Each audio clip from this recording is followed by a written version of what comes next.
GST কষে ওটা দিতে, তো ওটা এখন 18% জিএসটি কষে ওটা হয়েছে 54 লাখ টাকা। তো সেটাও কিন্তু আমরা শুনছি পাবো বলে, কিন্তু এখনো পাইনি, পেলে খুবই ভালো লাগবে। আর কমিউনিটি হলটার জন্য অন্তত 20 লাখ টাকা আমার দরকার। এখন 20 লাখ টাকা হলেই আমরা খুব সাধারণ মানের একটা কমিউনিটি হল করব, তাতে অন্তত 20 লাখ টাকা এখনকার ইয়েতে দরকার, বাজার দরে।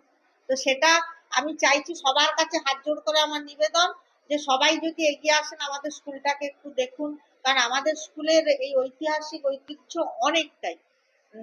তো সেটাই সংবাদ মাধ্যমের মাধ্যমে আমি সবার কাছে অ্যাপ্লাই করছি, আবেদন করছি। যখন সুযোগ পেয়েছি, আমার সাংবাদিক বন্ধুরা ভাইয়েরা ভালোবেসে আমার কাছে এসছেন, আমার কথা শুনছেন, তো আমি তাদের কাছে অনুরোধ করছি আপনারা সবাই মিলে আমাকে সাহায্য করুন, আমাকে মানে আমার স্কুলকে সাহায্য করুন, মেদিনীপুর কলেজিয়েট বয়েজকে আবার আপনারা এখন সামাজিক পাদপ্রদীপের তলায় আপনারা নিয়ে আসুন।